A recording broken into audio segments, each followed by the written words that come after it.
பிரசவ வலியால் துடித்த பெண்ணுக்கு மருத்துவமனை செல்லும் வழியில் ஆட்டோவில் வைத்து பிரசவம் பார்த்த பெண் காவலர். திருப்பூரில் நெகிழ்ச்சி சம்பவம். திருப்பூர் வேலம்பாளையம் காவல் நிலையத்திற்கு உட்பட்ட ஏவிபி பள்ளி அருகே நேற்று போலீசார் இரவு வாகன சோதனையில் ஈடுபட்டிருந்தனர்.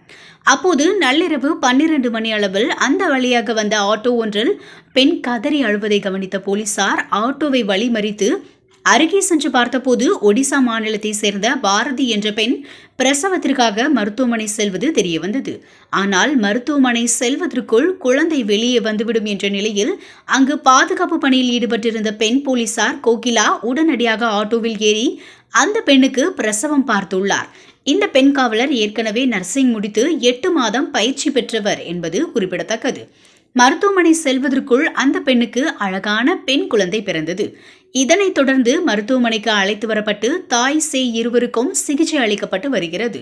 நள்ளிரவில் பிரசவ வலியால் துடித்த வட மாநில பெண்ணுக்கு பிரசவம் பார்த்து தாய் சேய் இருவரையும் காப்பாற்றிய சம்பவம் அறிந்த திருப்பூர் மாநகர காவல் ஆணையர் ராஜேந்திரன் பெண் காவலரை நேரில் அழைத்து தனது பாராட்டுகளை தெரிவித்துள்ளார்.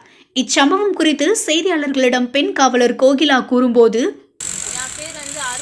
நான் சேலம் டிஸ்ட்ரிக்ட் திருப்பூர் சிட்டி ஏஆரில் கிரேட் 2 கான்ஸ்டபிளில் ஜாயின் பண்ணியிருக்கேன்.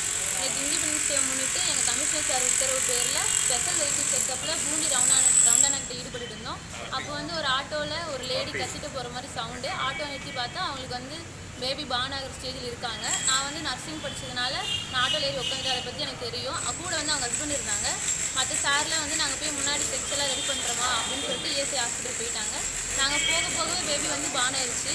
அதுக்கப்புறம் அங்கே போயிட்டு ஆட்டோவில் தொப்புள்படியில் டாக்டர் கட் பண்ணி அம்மாவும் குழந்தையும் ஃபிட் பண்ணிட்டாங்க.